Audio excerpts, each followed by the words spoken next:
Time is changing,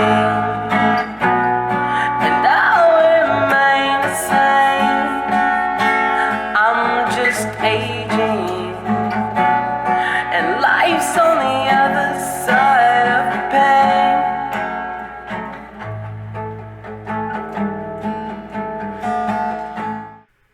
Welcome back, episode 3. This is Sturdy, the podcast.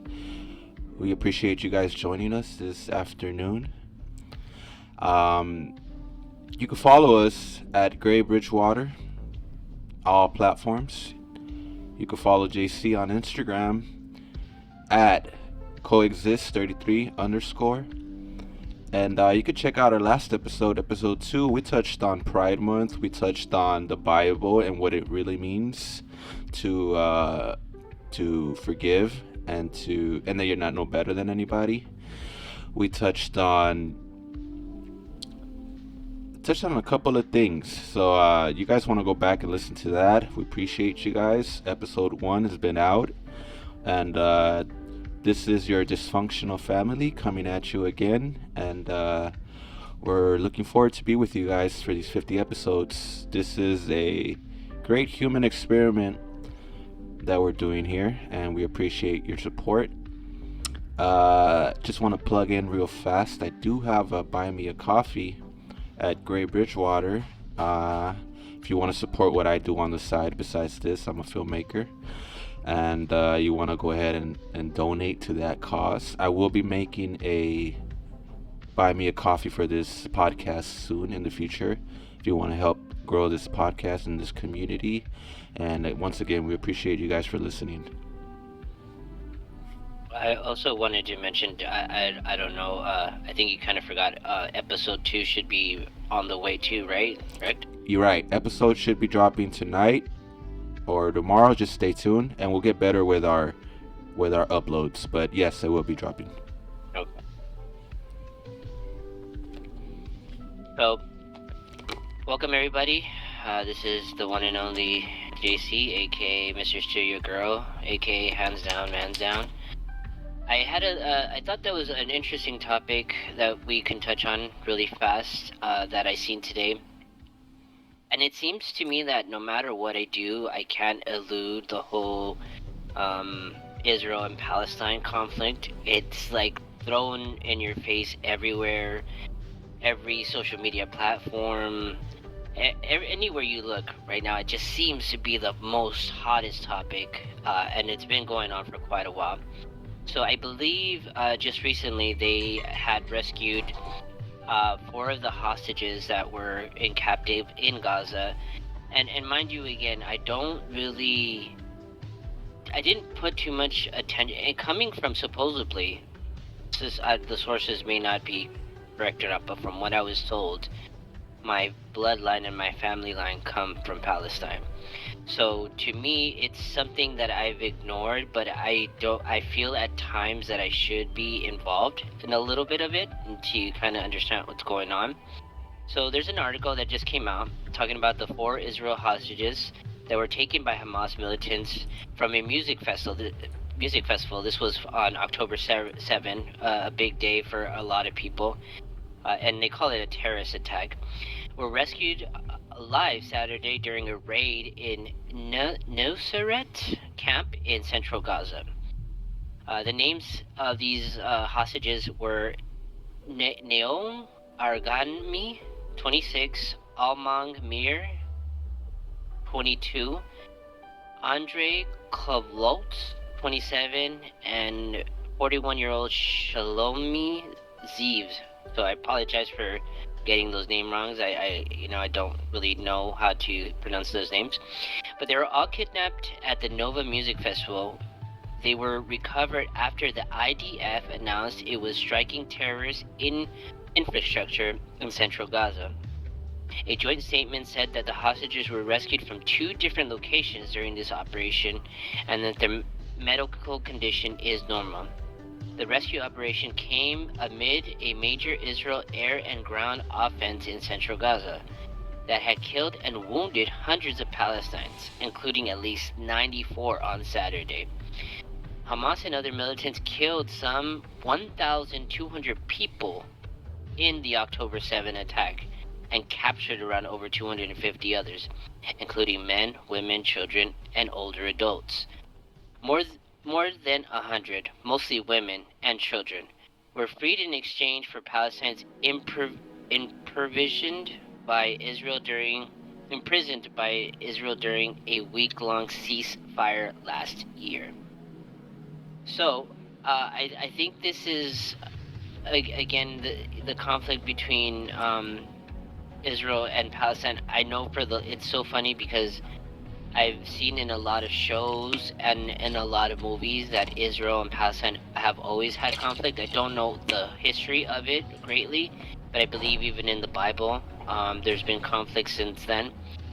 And obviously, as this is good news that these 4 people got rescued, sometimes I wonder and start to think, like, is all this bloodshed really worth it? And how can we really end war?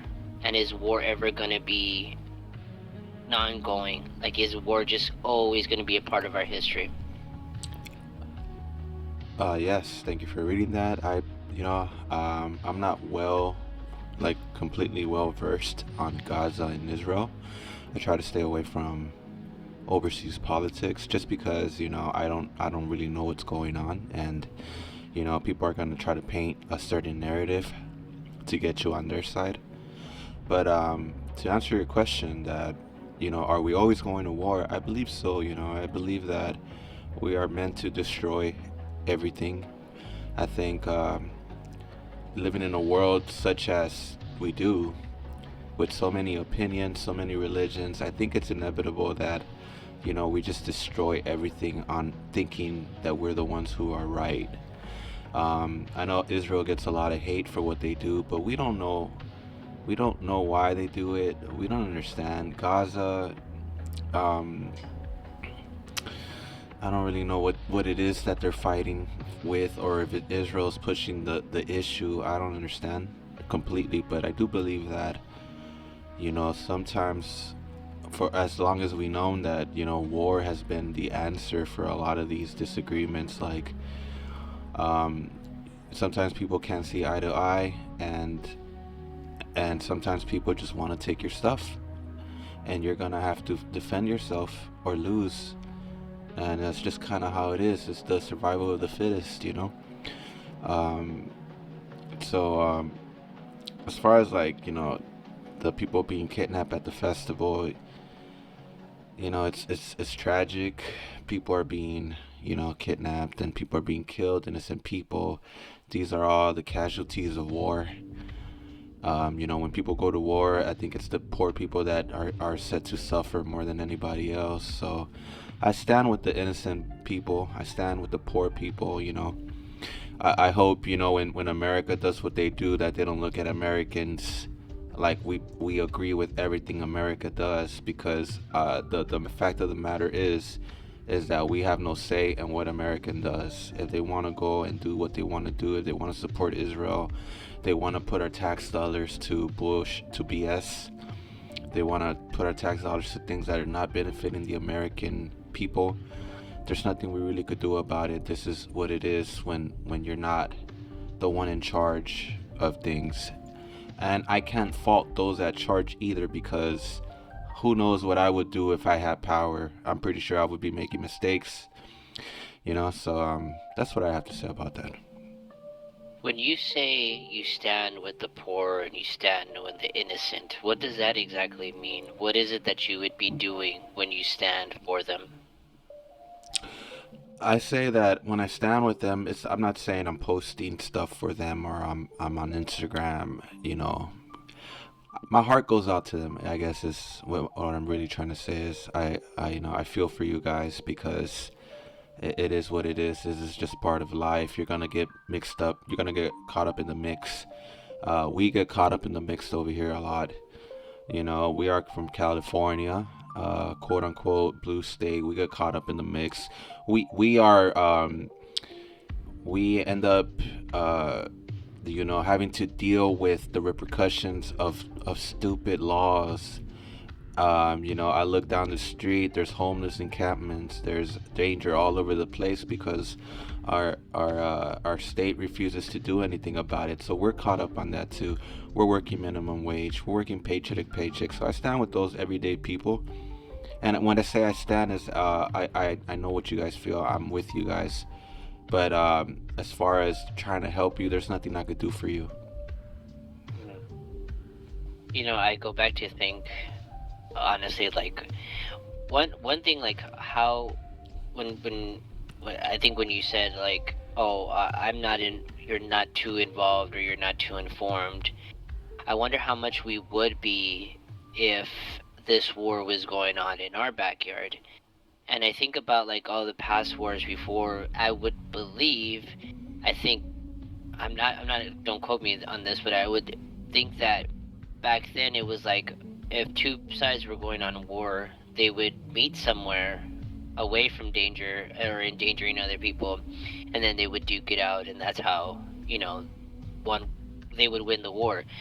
I guess we just have been very blessed in the sense of like any war that these past wars that have gone on, that the bombing is not happening here, the killing is not really happening here.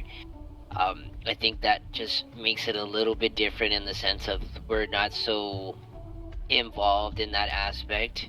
And yet I see all these people, like the whole big thing with the college camp students now, like they're just so enraged, and they're like, just yell sorry, excuse me, they're just yelling, and they're so the anger of all of this, right? And like having all this anger and not even being in the battlegrounds of it. And it just, to me, it just seems so insane how people can get when it comes to the topic of war.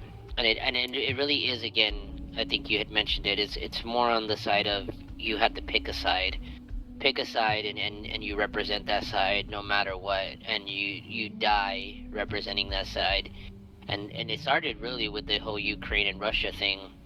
And it's so funny how I'd seen so many people on their Instagram bios with the little Ukraine flag or the little Russian flag, and now it's like all these Palestine pictures are being posted up and profile pictures being changed.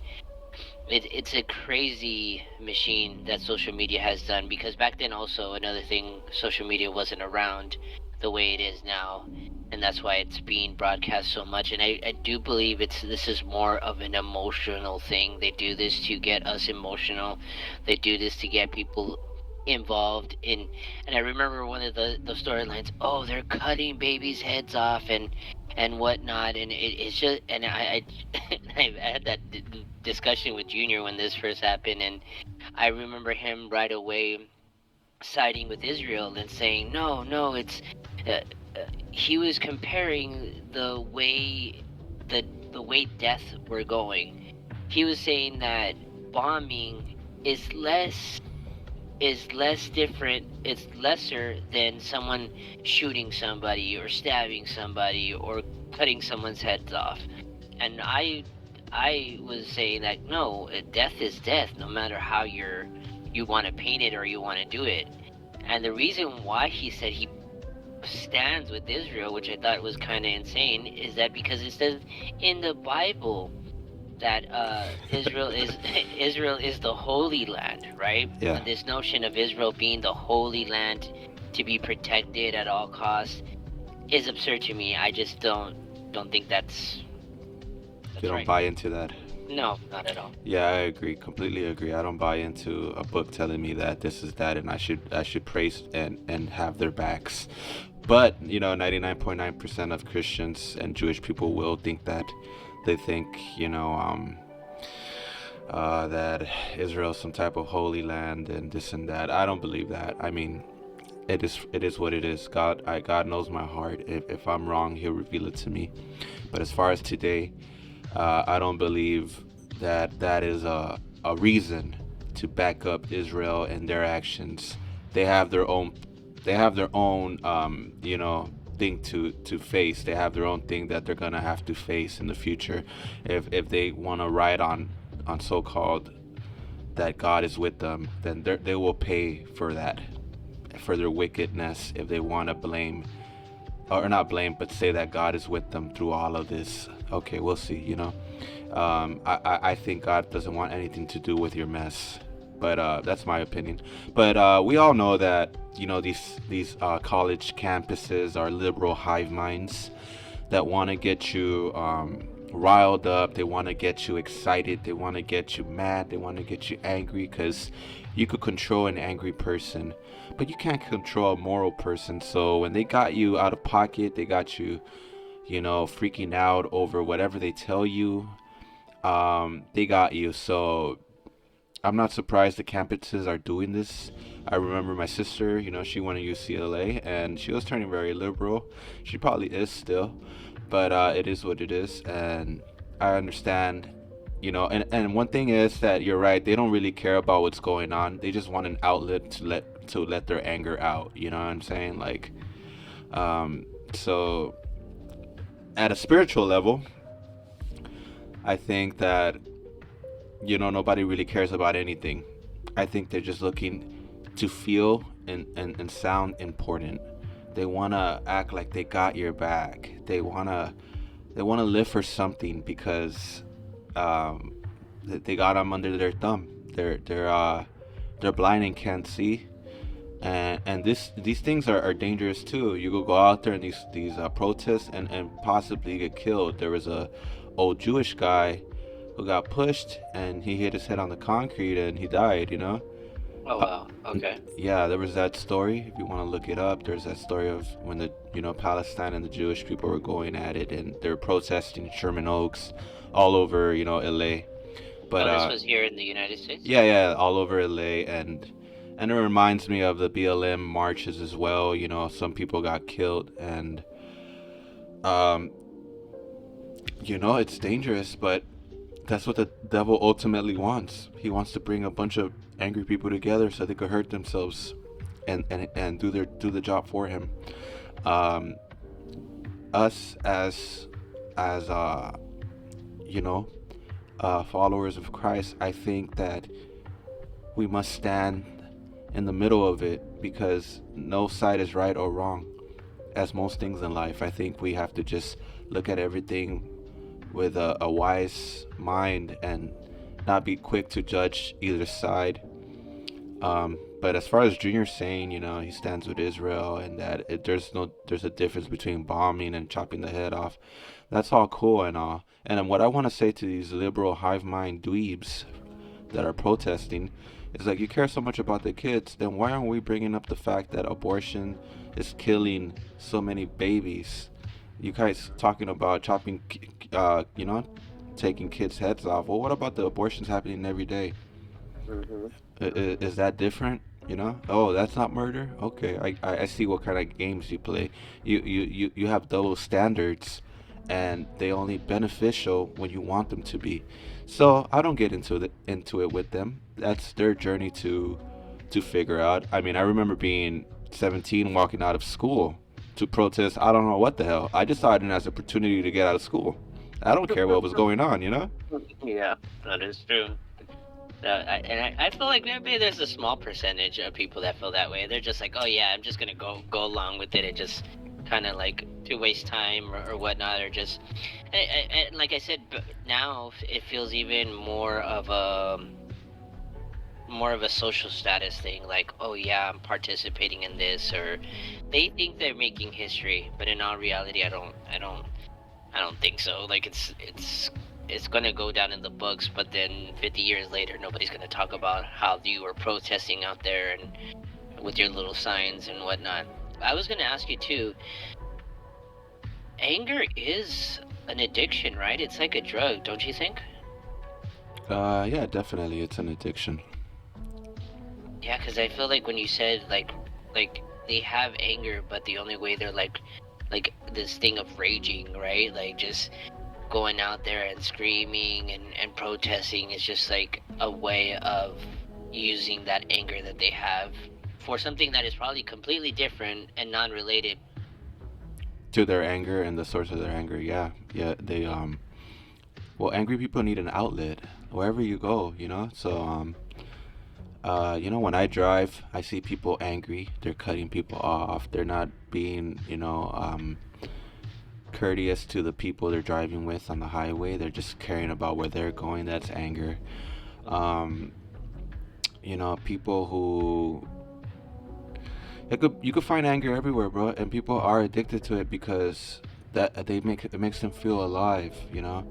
A lot of couples, they hate each other, but they're together. They're angry at each other, but it only helps build up that fiery sex. You know what I'm saying? Like, so they believe it's good anger. Oh, we're mad at each other. But what you're doing is you're building up to the very peak. You're like edging in a weird way with anger. Um, but misconception is that when people box, that they're angry. Well, the reality is that the greatest boxers or the greatest fighters, they're not angry. They're very calm. You see John Jones out there, he's not angry. You see certain fighters. I mean, some do come out angry, and you can see it in their face and stuff. But Yeah. but I'm saying, like, an anger can. I don't believe anger could be used to your advantage. I think it'll blind you. If you go into something as an angry person, like, oh, I'm gonna fight and I'm so angry. I think the calm guy is gonna end up knocking you out because he's not as serious as you are about it. He's very locked in. He knows what he has to do. He's not angry. He's calculated. So yeah, anger is a drug, and people, they gotta let it out. They gotta let it out somewhere. Well, as in the wise words of Mr. Jesse Lee Peterson, I do believe he said, nothing good comes out from anger. Like, there's just nothing, no matter how you want to twist it and turn it and flip it, there's just nothing good that's going to come out of that anger. And I always remember in basketball too, they told me, like, when I was playing, not to get angry. Like, you can get motivated and stuff like that, but the anger is, you're gonna have a bad game, you're gonna play bad, you're gonna make wrong decisions. It's not, you need to be more clear when you're doing whatever it is that you're doing, and not, the anger can be a motivation, but I don't think anything good will come from it. You don't ting? I don't think. Walk?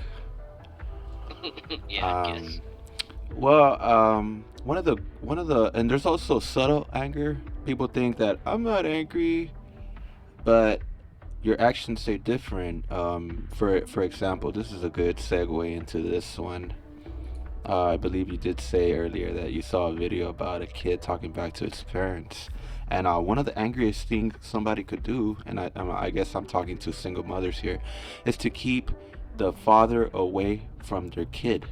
That's one of the biggest anger issues somebody could have, when you hate the father of your kid and you keep that kid away from his father. That is anger, that is evil, that is destructive. I'm reading here. In 2023, there were about 15 million children living with a single mother in the United States, and about 3.5 million children living with a single father. So that's a great disparage. There's a great gap there. Single motherhood is becoming more common in the U.S., with about 1 in 5 children under 18 being raised without a father. Now, when you're angry, you don't see what you're doing until sometimes it's a little too late. I get it, most of you single mothers laid up with some no good dad somewhere, and I get that. But guess what? Your kid needs her father more than you need. More than you need to keep him away from him just because you hate the father. This is the most common problem in the United States we're facing today, and I do want to shed some light on that. And I know you, growing up with a single mother, you understand the pros and cons, which there isn't really many pros, but you understand the cons of growing up with a single mother, and the anger that builds in that child being raised just with a single mother. Yeah, no, it's funny you say that, because the reason why that video resonated so much with me is because I saw myself as that kid, and having that emotional and that emotional energy and anger for what was going on, the fights, the yelling, the chaos in all of it. And I was just thinking to myself, like, it hurts in that aspect. Like, I wish I can tell that kid, like, hey, like, things are gonna be okay. This is what you gotta do, or if you want to be able to overcome this is how you do it. But there's just like nothing I can do. I'm very limited when I see this, and I know it's not just him. I know this is a high percentage of young men that are going through this and thinking, like I said, the reason why he was defending his mother, and I thought the same thing. I thought naturally that's what I was supposed to do, was to defend my mother. But little did I know that I should have probably been doing the opposite of that and not defend her and not support her actions that she was doing. Yeah, yeah, exactly. I'll tell a quick story, just leaving names out, but yeah, I heard a story just like that, that the daughter tried to protect the mother from like a loud boyfriend or something, and then the mother ends up getting mad with the kid, Hey, why'd you talk to him like that? I was like, you see, and I tell that person, you see what you get for trying to protect your mother? She don't want to be protected. Maybe when the guy's foot is in her neck, you could tell her, hey, this is what you wanted, you know? Yeah. And you gotta let them end up hitting the floor. We as kids are so vulnerable. We're so lost. No guidance. Like you said, you're wishing some angel came through the ceiling to tell you, hey, it's not like this. You're gonna be better, or you're gonna But nah, there's nobody there, bro, and you're left helpless. You're left helpless without the light of the Father. And this is why I take, I do what I can with my kids. I'm a father. I was a young father. I had to learn a lot of things the hard way. I lost time. I lost people. I lost a lot of things to be able to be here today, to be able to guide my family and the little bit of wisdom that I do have, thanks to God. But it is unfortunate that these children have to, being brought up. But one thing I do want to say is we're still no better. The father is still no better than the mother or anything like that. I think that the mother's gonna bring in guys around the kid. The kid's gonna hate her for that. But at least the mother's living her truth in front of the kids. As I think the father is more likely to hide it, hide his truth. I think that's the difference. Women are not so shameful. They're willing to do it in front of the kids, as opposed to us guys. We're kind of keep our vices to ourselves and not let the kids know anything we're going through, because we think it's gonna benefit them not to know that maybe that we're addicted to something, or we do this on the side. You know what I mean? Mm-hmm.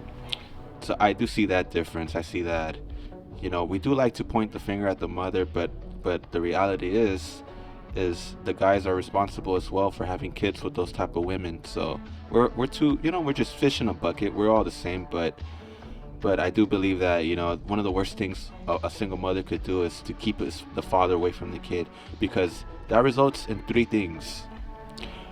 And I apologize if if this offends anybody, but this results in three things.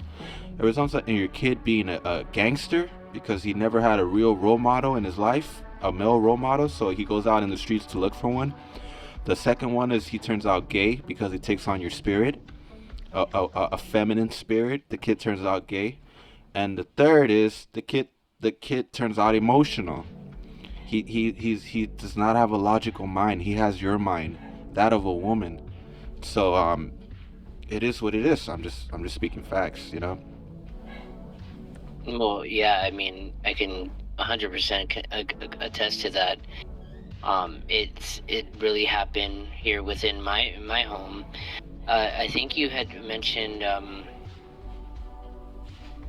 you had said, where I was going with this is, in the beginning when I was going through this understanding of it, the first thing was I hated my father. Then I was like, well, I also hated my mother. Then it was like, I don't hate neither of them. Like, I understood, like, it took me a while to understand that it was neither, I shouldn't be judging neither of them. Um, no one had it greater, and the worst thing was is that my other family members, aunts and uncles, were always saying, "Oh, well, it was your mother's fault. No, it was your father's fault," and it was a back and forth thing that confused me for a little while. I Yeah. was like, "Well, who's telling the truth here? Who's the one? Whose side should I really believe in?"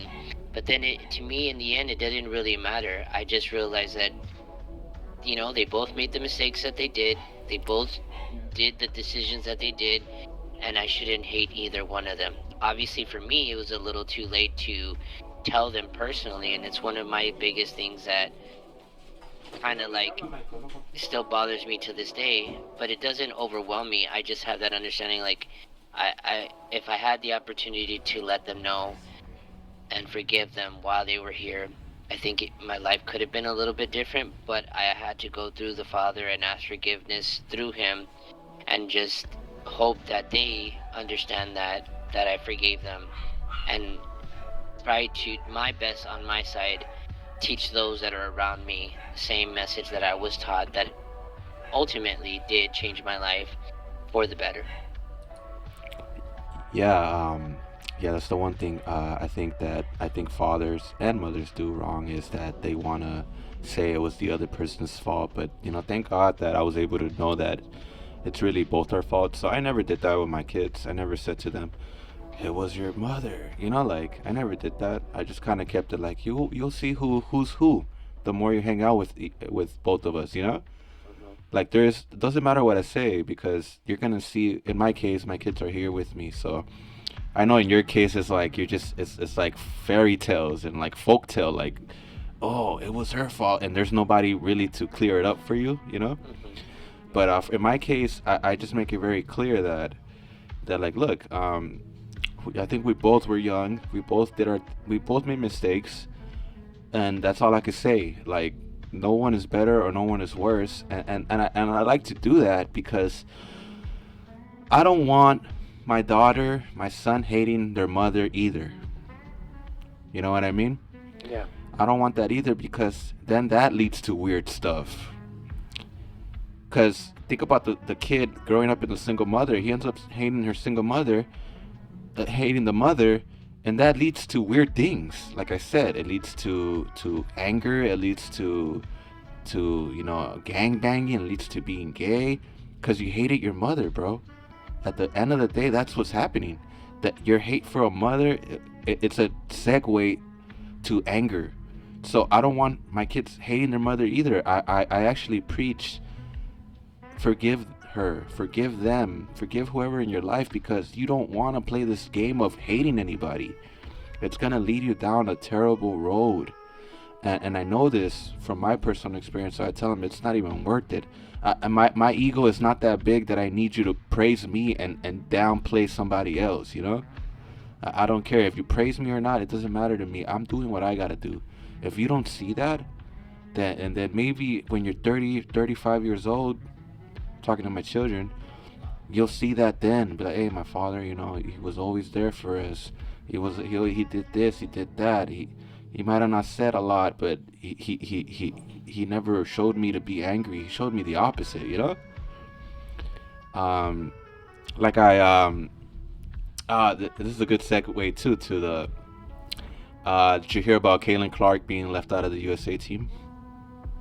Yeah, I'd seen that, but I wasn't too like I was like, no, like I just thought about it really quick. I was like, no way that they did that. But then it hit me. I was like, oh, they're gonna do whatever they can to, like, I guess in a sense, like, piss her off, or like trigger her or annoy her by any means. Like, if they can't do anything else, they're just gonna be like, well, let's find ways we can piss everybody off, which is so weird. It's like they need her, they want her to be this face. And I can go in another angle too as well.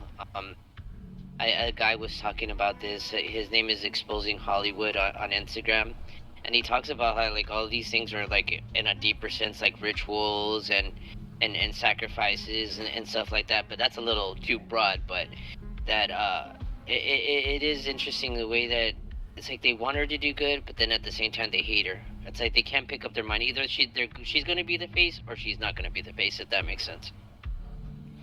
Yeah, no, definitely. I think that this is the difference between the WNBA and the NBA. Is that when I heard people's reactions and to the Caitlin Clark being left out of the USA team, a lot of them were very emotional reactions. Oh, we can't kick nobody out. The 12 is set. These are veterans. They've been playing together. They won the last 7 medals or 8. Yeah. We had to make sure that we win the ninth. It has nothing to do with Caitlyn. Well, let me break it down to you. And you know what? Stephen A had a amazing response to this. So you guys want to listen to that? Because I'm just gonna echo kind of what he said. So what he said was, look, listen, this isn't about how you feel. The reality is, people want to see Caitlyn Clark. I don't care whose feelings you hurt. Put that girl on the team. This is the stupidest decision USA team could make. You finally have eyes on you, but because you don't want to hurt people's feelings, you don't want to put in the rookie. And he brought up that the fact that Christian Leitner was in the USA team, and they left out Isaiah Thomas. You know what I mean? So what they were trying to say is, you're gonna come to find out that this is not about your ego. This is about business. And the business part of it is a no-brainer to put her on. That's gonna double your... Imagine how many people would be hyped for the USA team if Caitlyn was playing. I bet you nobody's watching that shit now. But Yeah, no, I have the exact quote that he was talking about. This is a source from ESPN.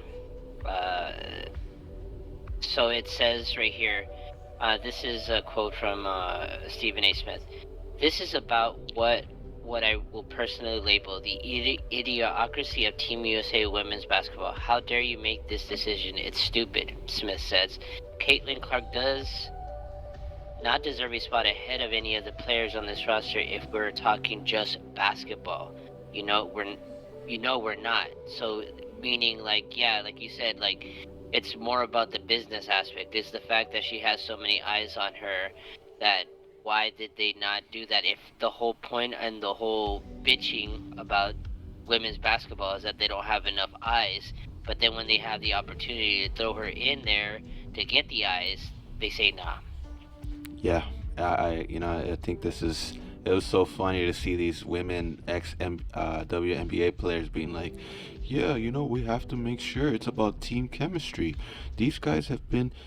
And it's so funny because Stephen A. just shut them both down. They're like, put them up on the screen. I want to see them while I tell them this stuff. Yeah, look when he does it. Yeah, and then the girls are laughing, but they're like, you guys are going to find out. That was like the closing statement. You're going to come to find out what business is.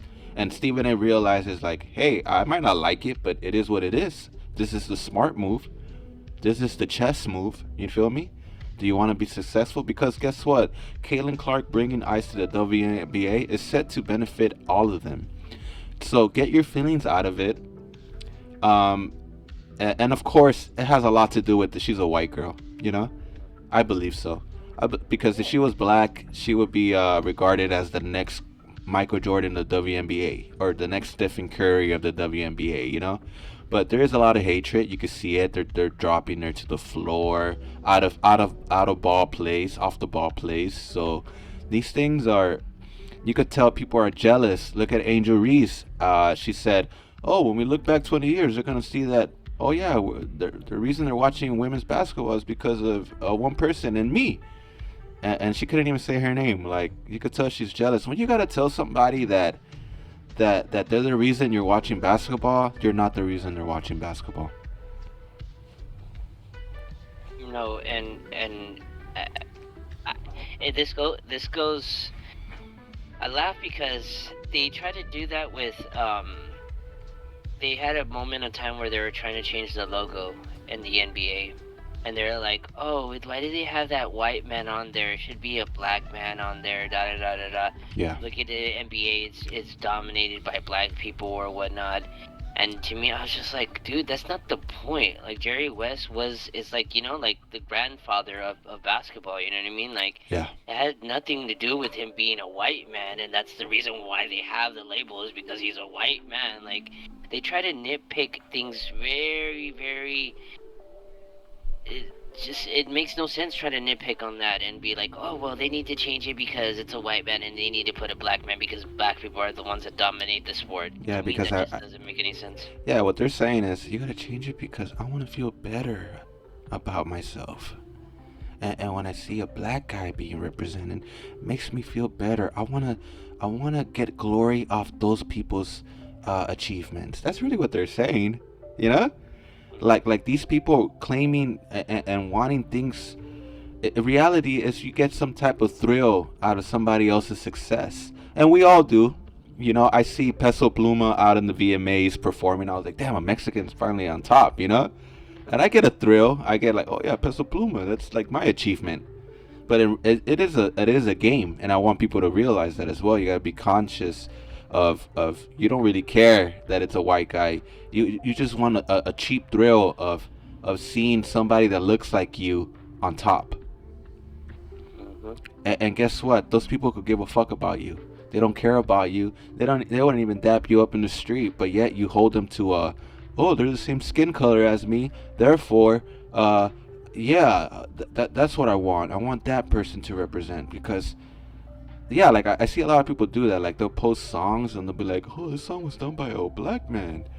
And it's like, okay, and what? You get a thrill out of it? You didn't make a song. Who cares who did it? You didn't make a song. You're still the same person, but you like to get cheap thrills, and I think America is based on a lot of that. They love, just the other day was the Puerto Rican parade. People show up to be prideful about Puerto Rico, and they get thrills seeing everybody together. Oh yeah, this is my people. The reality is nobody really cares about each other. They're just coming together for that moment, but the next day they go on to hate each other again. So yeah, I heard Jerry West did a lot for the NBA, and I heard that he helped build that Los Angeles Lakers team. Hey, he's the one that got Kobe for us. Yeah, so he believed Forever in he grateful believed for in that. Kobe. You feel me? He believed in Kobe. He could have been a Hornet or something. Yeah. And so who knows what he's done? Maybe that's why people do regard him in high regards. Whenever he shows up, it's like, oh, it's the logo, like, and maybe he's earned that. Who knows? What have you done to what I'm saying? These people claiming, why is a white man dead? It's like, what have you done for the NBA? You can't even talk. You're not even in the. If I hear LeBron or Michael Jordan talking like that, then maybe it's like maybe they got a point. Maybe it's time for a change. But if it's just a random person on TikTok talking about this, it's like, what's funny too is when people post stuff like this, it's always gonna get views because you're gonna get the people that are not agreeing with you and the people who are agreeing with you. But regardless, that person is seeing the money, so he doesn't care to be controversial. He knows. This is why when I see stupid posts, I don't even give it attention because I know they want you to give it attention. Yeah. So I let it go. Sometimes I want to comment. Sometimes I want to say this. Sometimes I want to say, man, you sound stupid as fuck. But guess what? The best thing I could do is skip. It's just skip your video. Yeah. And hope it falls into the fucking void of TikTok and nobody else sees it. No, I can relate to that 100%. And I have been guilty of responding to a few things because just my ego doesn't want to like let it go and just be like, oh no, you have to like put them in their place or whatever. But yeah. It doesn't. That feeling doesn't last long. It really doesn't. It's just like at the moment when you see it, it's like, oh, I want to say something, but like you said, just skip it. But tying it back to the whole Caitlin Clark, yeah, I don't know what she really deserves. She is obviously a rookie, and her game is amazing. She is a great player, but I mean, obviously over time, and it reminds me when they threw Anthony Davis in when it was the Redeem team. Yeah. And he said that he appreciated that so much, and he was like 18. He was like so young when he was in that team. Yes. But he got to be around like veterans and people, like it helped him a lot with this game overall. And I believe that could have been done for Caitlyn as well. because Anthony at that time Anthony Davis was like a big, he wasn't nationally talked about like Caitlin Clark at that level and at that time, but he was a big up and coming star, and him being on that team I think benefited him a lot because he got to learn from Kobe, LeBron, Dwayne Wade, Jason Kidd, all these players that made him probably the player that he is today, and the impact that it has on a player. But I mean, if there's people that feel like she didn't deserve it because she's just not good enough, then I can understand that. But the fact that they again, the whole complaining about nobody watching it and nobody caring, but you have somebody that people generally now care about and want to watch, you guys are mad, and or you're like, we're not gonna we don't want the eyes. Yeah. What? How do we not want the attention? It's ludicrous for sure. But on a lighter note, Arcane season 2. Are you hyped? Have you waited 4 years for this? Are you in touch with Arcane? What are your thoughts about it? It's funny you say that because Junior sent me a post about Arcane coming out. Yeah. And Arcane holds a very special spot in my heart, simply because at the time that it came out, I kind of wrote it off in the beginning because I didn't know anything about it. I had no expectation for it. And 2020 was a big time for me playing League, and it was the time that I had met that girl, we call her Voicemail Girl. Yeah. And I got her into the game as well, and she really got into it. Like, we were playing all the time, and I was. You guys would talk strategies and really break everything down. No, not so much strategies. It's just it felt nice to be with her and playing. Like, she cared enough to play. Okay. Not so much that she was very knowledgeable about it. Yeah.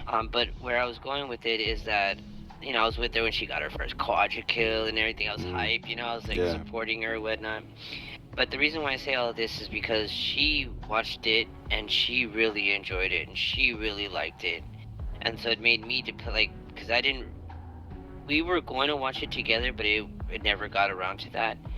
And then when I watched it, I was just so blown away of how good it was, and the way the storyline and the way that it was done, the production value and everything. I just was not expecting, because the cliche is saying that anytime they try to do a video game adaptation, it doesn't come out well. And so when it did do so well, and it was, I watched people react to it, like, I don't know how long. I was watching hours and hours on end of people reacting to the first show. Episode ending and the last episode ending. Yeah, that was one of the greatest endings ever. Like, just seeing Jinx become Jinx, like, that was awesome to me, And of course, we have at this point, I'd say just a complete love for the game. It used to be like a love-hate thing, but it's complete love for it now. And I mean, back to you, like, we've waited about 4 years for this season 2, so yeah, just more thoughts on that. Yeah, no, it left on a cliffhanger, which was a bit annoying but understandable. And like, the last scene is what I think really my favorite part of that whole thing is when she's shooting the rocket, and the whole, like, that whole thing reminds me of a Kamehameha. Like, it reminds me of like Goku powering up and about to like, it literally I don't know why, but it just looks like it. I was like, oh man, I remember that feeling of watching Goku do that, so seeing that and it just gave me goosebumps at that moment. The song was a really great song. It's a beautiful song by Sting, I believe. That's beautiful song. Like, I love the lyrics. I love what it's talking about. And it really, like, I loved it a lot. It just really touched with me. And I kind of, when they said how long it was gonna take for the new one, I was like, I kind of forgot about it a little bit. I kind of put it away. Yeah. But then when it resurfaced again, I was like, oh hell yeah! Like, that's something to look forward to. I haven't looked this forward to a series since Cobra Kai. Oh, which reminds me, like, I looked up to see, like, because I think season 7 is the last season. I think we're at 6, right? Yeah. I think season 7 is the last season. I was gonna ask you if you're on your thoughts on that as well. It Also, we are gonna get a collaboration movie with with Jackie Jackie. Chan as well. So that's pretty hype too. I'm kind of curious of how that's gonna look as well. Well, is it I saw, of course, I love Cobra Kai. I mean, Cobra Kai is, I almost felt like it carried me for a couple months, you know what I mean? Like, I loved everything about it. It gave me like tranquility, I think it's the word, where I felt at peace. I enjoyed watching this. And this is not a vulgar series. This is not a sexual series, you know what I mean? This is about Euphoria. people fighting in karate, you feel me? But it's so entertaining. It's probably the best continuation of a movie, or what you call a Storyline. storyline ever. Like, to me, it'll go down as the greatest. But no, I'm not sure about the season 7. I haven't heard too much information. I know where it left off. Spoiler, Silver was killed, and they go on to fight another day, I guess. But I'm not sure. I gotta rewatch the very ending of that episode. I'm not sure if they left on a cliffhanger or where it will go from here. So I'm not even sure what season 7 would be about. Hmm. Maybe if I missed something, but I mean, I'm hyped for anything they do, bro. Give me Karate Kid any day of the week.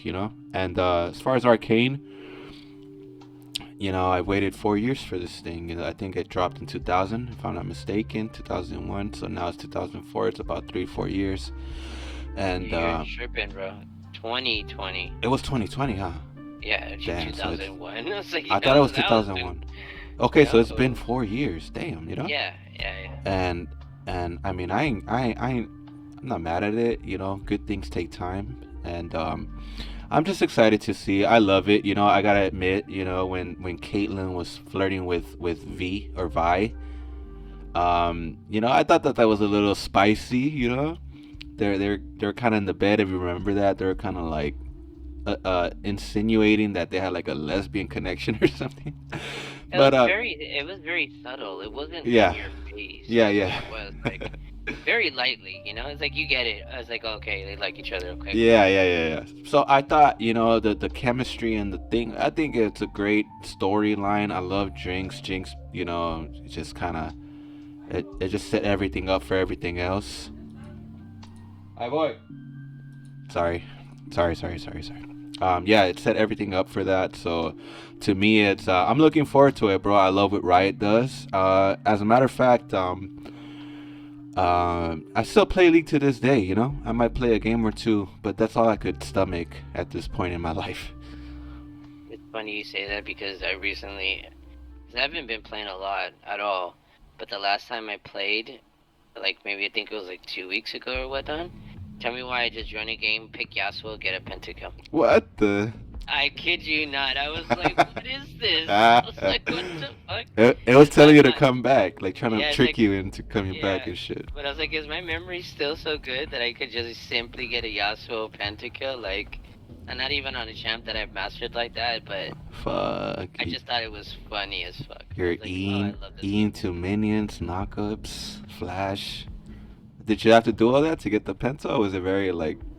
Oh, I yelled, bro. You don't even understand. Like, I was like, let's go. Like, but no, it was it was weird. It wasn't planned or anything. Like, they were coming into our base. Like, it was a good game. Yeah. Like, it was a back and forth. And I know, like, my team was kind of giving up a little bit, but, like, they You just had played it so wrong. Like, they played Yeah. it so bad, too, where I got all the kills, You had a flashback to your younger days and shit.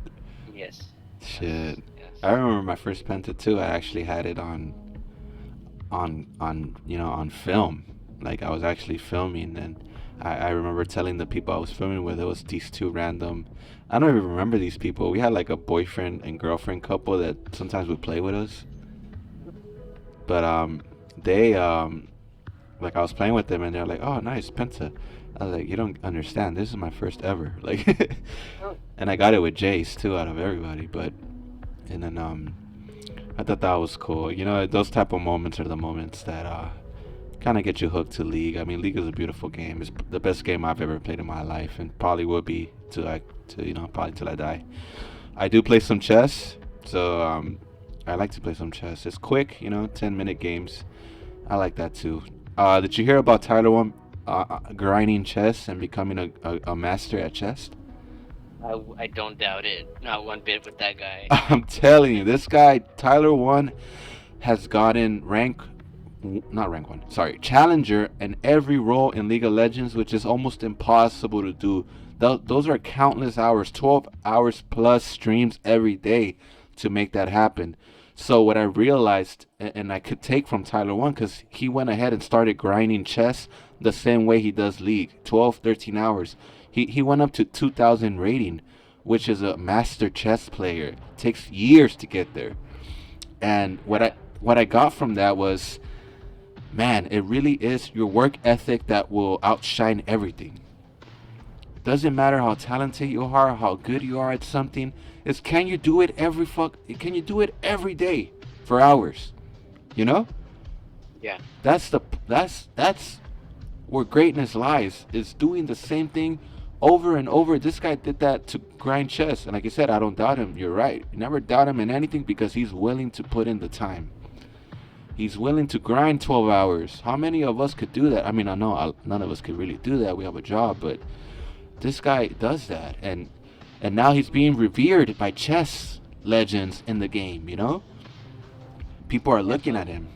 We did it in, other things. Like, I know that feeling. It's the same way when I first started playing basketball. Nothing else mattered but basketball. Watching, playing, going, doing as much. I was playing all day if I could. You know what I mean? So Yeah. that feeling is a great feeling. I also think about like when I was listening to the Jordan Peterson podcast, and he had Roseanne Barr. Roseanne Yes, Barr yes, is, right? yes. Yeah, and they were talking about, and this kind of will bring up to like the altercation, not altercation, but the topic with Brandon or whatnot. Yeah. And so he asked her, he's like, "Oh, what do you like? How many jokes you think you've done that weren't good?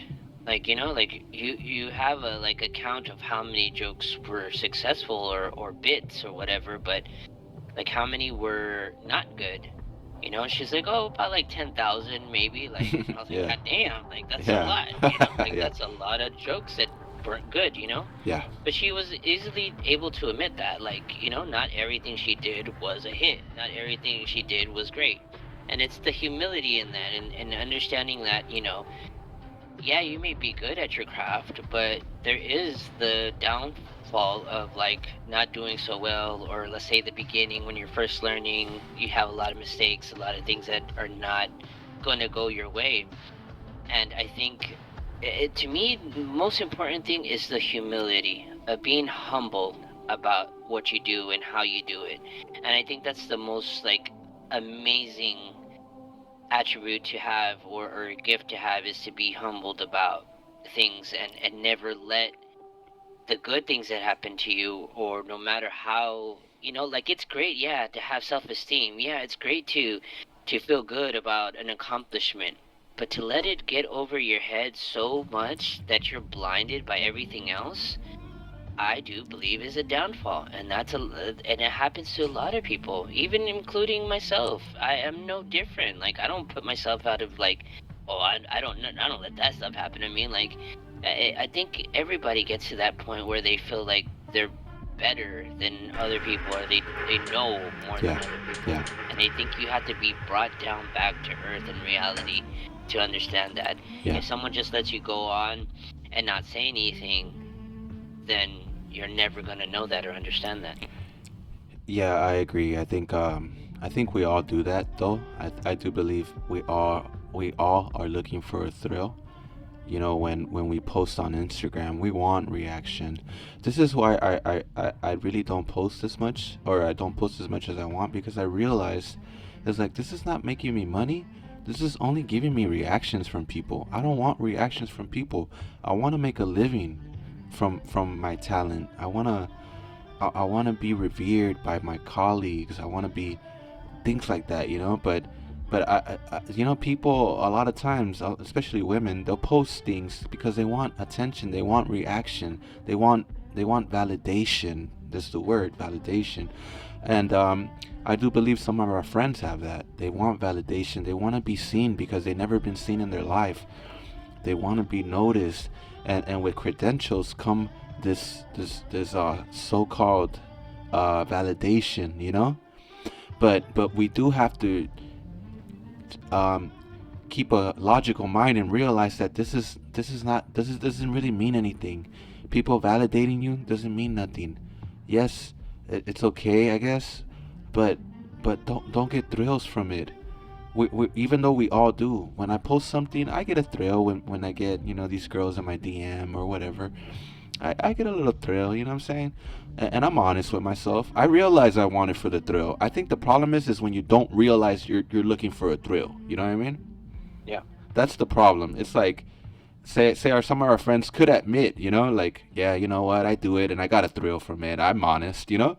I think that's a different conversation. But when you're thinking and you start trying to defend yourself and you're getting angry over it, you're getting, you know, discomfort. I think that's when you realize, like, maybe he's touching on something, and this is why last time at the closing segments, you know, Brandon was getting a little worked up because he probably felt you were attacking him, but really you were just telling him, like you're telling me, we got to be careful with that, thinking that that means anything.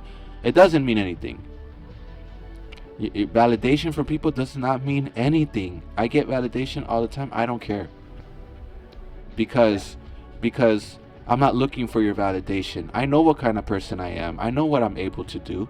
When I play guitar and somebody tells me, "Oh my God, it's amazing," to me it's like, it's not really amazing. I've been doing this for the last 20 years. I spent a lot of time alone doing this, and this is the result of it. Here it is, my guitar skills, you know. Or when you're playing basketball, oh damn, bro, that jumper. I know it feels good.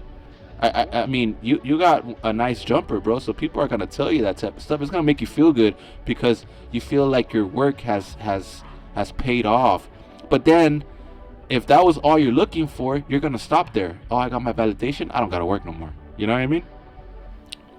So Comfortable. yeah, you get comfortable. I'm not saying Brandon is this person. I believe he's a hard worker. He likes to work. But I always do tell him that it's like it doesn't matter what people think about you. You just keep working. Keep working, keep working, keep working. We all have different paths in life. If you feel you gotta do it the way you gotta do it, don't let nobody tell you otherwise. Go ahead and do it, bro. If you feel this is working for you, if you feel, you know, making shorts is what you want to do, specifically horror shorts, then do your thing, bro. I know we all do certain things, and we get judged. I remember when I started mountain biking, people judged me. They're like, I damn, dog. definitely did. Huh? I definitely did. Yeah, everybody does, and that's okay. You know what I mean? It's like if I hear you out of nowhere, I start seeing you skydiving or something. You know, like I'm gonna be like, look at, talk about a thrill. You feel me? Like, Yeah. so I get it. It's funny too, cause just to close off, because we're an hour in, guys. Thank you guys for listening to us. But just to close in, I remember Jesse was like, I have a friend who mountain bikes, and he's riding the bikes in the mountain. Sometimes he gets hurt. And I tell him, why you do that? And the guy goes like, oh, it's for a thrill. I was like, yeah, that's me. Like, I'm going to be honest. It is a thrill. Like, I'm not here like, oh, I'm escaping. I'm one with the nature. You know, like, no, it's not that. Like, I'm out here riding. I'm looking, you know, I'm in the verge of you know how that is. You went with me last week. So, you know, it's just a thrill. You feel me? There's nothing else. No one's there to applaud you or anything. It's a personal thrill. But it's still nonetheless a thrill. But No, absolutely. yeah. All right, we want to thank you guys for joining us. This is episode 4. We're just gonna keep grinding. JC, closing thoughts. We didn't have Brandon today. He actually had a league game, so he will be joining us tomorrow, I believe. And we'll see you guys. Closing thoughts, JC. Well, I just wanted to say I also have a solo project on the side that I will be doing. I'm going to be interviewing a girl pretty soon. I was going to see if I could do it tomorrow, but I don't know because of the time that she requested to do it. So I don't know how that's going to go, but be on a lookout for that. And hopefully, you know, you guys will also enjoy the little side interview aside of this podcast as well. All right, awesome. You guys keep a lookout for JC's interview, and definitely be adding links to his work, everybody's work. We all do different things besides the podcast. This is something we decided to come together to do. We are your dysfunctional family, and thank you guys for joining us. This is 30, episode 4. Peace. Good night.